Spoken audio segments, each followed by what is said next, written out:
2 ദിനവൃത്താന്തം 32 അധ്യായം. ഈ കാര്യങ്ങളും ഈ വിശ്വസ്ത പ്രവൃത്തിയും കഴിഞ്ഞ ശേഷം അശൂർ രാജാവായ സൻഹേരീബ് വന്ന് യഹൂദായിൽ കടന്ന് ഉറപ്പുള്ള പട്ടണങ്ങളെ നിരോധിച്ച് കൈവശമാക്കുവാൻ വിചാരിച്ചു. സൻഹേരീബ് വന്ന് യെരുശലേമിനെ ആക്രമിപ്പാൻ ഭാവിക്കുന്നു എന്ന് യെഹിസ്കിയാവ് കണ്ടിട്ട് പട്ടണത്തിന് പുറത്തുള്ള ഉറവുകളിലെ വെള്ളം നിർത്തിക്കളയേണ്ടതിന് തന്റെ പ്രഭുക്കന്മാരോടും വീരന്മാരോടും ആലോചിച്ചു. അവർ അവനെ സഹായിച്ചു. അങ്ങനെ വളരെ ജനം ഒന്നിച്ചുകൂടി. അശൂർ രാജാക്കന്മാർ വന്ന് വളരെ വെള്ളം കാണുന്നത് എന്തിന് എന്ന് പറഞ്ഞ് എല്ലാ ഉറവുകളും ദേശത്തിന്റെ നടുവിൽ കൂടി ഒഴുകിയ തോടും അടച്ചു കളഞ്ഞു. അവൻ ധൈര്യപ്പെട്ട് ഇടിഞ്ഞുപോയ മതിലൊക്കെയും പണിതു. ഗോപുരങ്ങളും പുറത്തു വേറൊരു മതിലും കെട്ടിപ്പൊക്കി. ദാവീദിന്റെ നഗരത്തിലെ മില്ലോവിന്റെ കേടും പോക്കി അനവധി കുന്തവും പരിചയമുണ്ടാക്കി. അവൻ ജനത്തിന് പടനായകന്മാരെ നിയമിച്ചു. അവരെ നഗരവാതിൽക്കലുള്ള വിശാല സ്ഥലത്ത് തന്റെ അടുക്കൽ ഒന്നിച്ചു കൂട്ടി അവരോട് ഹൃദ്യമായി സംസാരിച്ചു.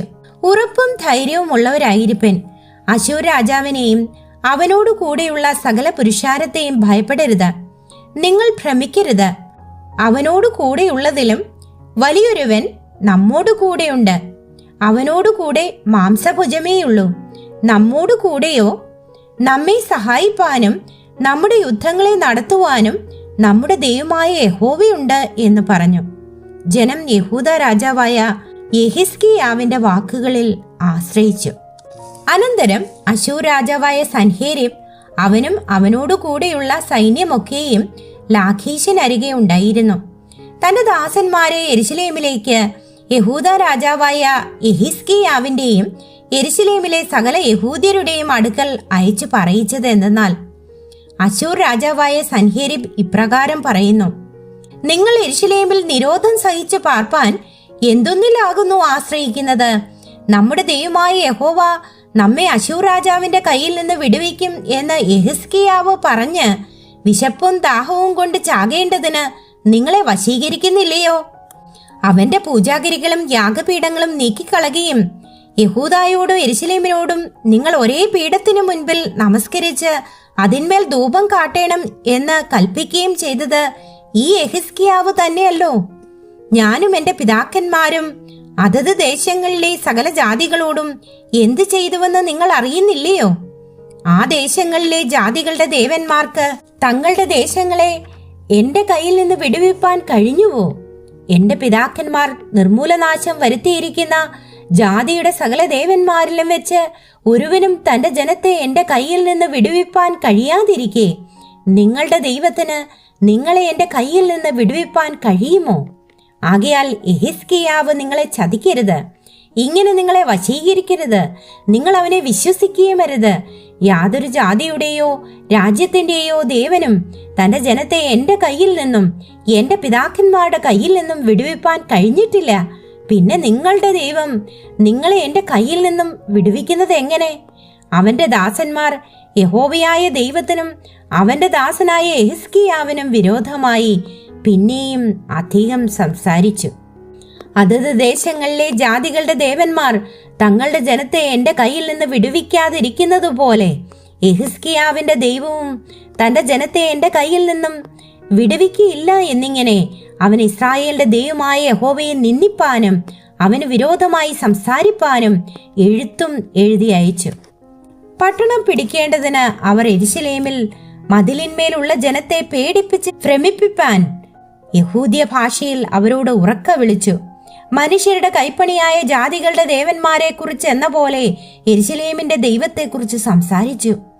ഇത് നിമിത്തം യെഹിസ്കിയാ രാജാവും ആമോസിന്റെ മകനായ യെശയ്യാ പ്രവാചകനും പ്രാർത്ഥിച്ച് സ്വർഗത്തിലേക്ക് നിലവിളിച്ചു. അപ്പോൾ യഹോവ ഒരു ദൂതനെ അയച്ചു. അവൻ അശൂർ രാജാവിന്റെ പാളയത്തിലെ സകല പരാക്രമശാലികളെയും പ്രഭുക്കന്മാരെയും സേനാപതികളെയും സംഹരിച്ചു. അതുകൊണ്ട് അവൻ ലജ്ജാമുഖത്തോടെ സ്വദേശത്തേക്ക് മടങ്ങിപ്പോകേണ്ടി വന്നു. അവൻ തന്റെ ദേവന്റെ ക്ഷേത്രത്തിൽ ചെന്നപ്പോൾ അവന്റെ ഉദരത്തിൽ നിന്ന് ഉത്ഭവിച്ചവർ അവനെ അവിടെ വെച്ച് വാൾ കൊണ്ട് കൊന്നുകളഞ്ഞു.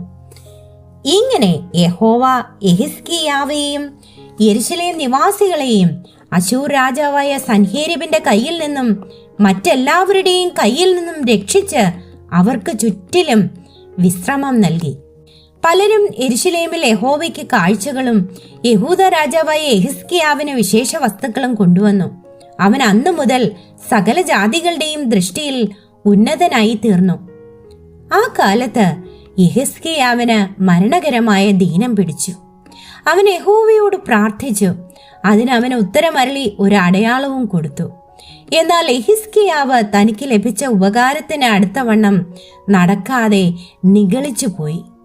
അതുകൊണ്ട് അവന്റെ മേലും യഹൂദായുടെ മേലും യെരുശലേമിന്മേലും കോപമുണ്ടായി. എങ്കിലും തന്റെ ഗർവത്തെക്കുറിച്ച് യെഹിസ്കിയാവും യെരുശലേം നിവാസികളും തങ്ങളെ തന്നെ താഴ്ത്തി. അതുകൊണ്ട് യഹോവയുടെ കോപം യെഹിസ്കിയാവിന്റെ കാലത്ത് അവരുടെ മേൽ വന്നില്ല. യെഹിസ്കിയാവിന് അനവധി ധനവും മാനവും ഉണ്ടായിരുന്നു.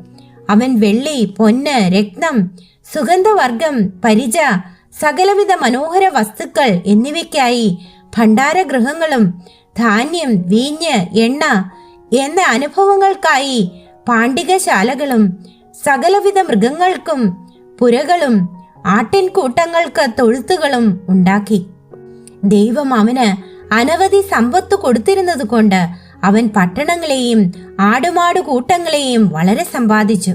ഈ യെഹിസ്കിയാവ് തന്നെ ഗീഹോൻ വെള്ളത്തിന്റെ മേലത്തെ ഒഴുക്ക് തടുത്ത് ദാവീദിന്റെ നഗരത്തിന്റെ പടിഞ്ഞാറേ ഭാഗത്ത് താഴോട്ട് വരുത്തി. അങ്ങനെ യെഹിസ്കിയാവ് തന്റെ സകല പ്രവൃത്തികളിലും കൃതാർത്ഥനായിരുന്നു.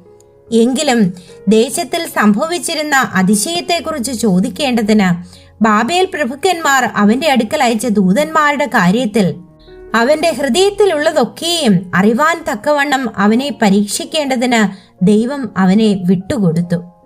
യെഹിസ്കിയാവിന്റെ മറ്റുള്ള വൃത്താന്തങ്ങളും അവന്റെ സൽപ്രവൃത്തികളും ആമോസിന്റെ മകനായ യെശയ്യാ പ്രവാചകന്റെ ദർശനത്തിലും യഹൂദായിലെയും ഇസ്രായേലിലെയും രാജാക്കന്മാരുടെ പുസ്തകത്തിലും എഴുതിയിരിക്കുന്നുവല്ലോ.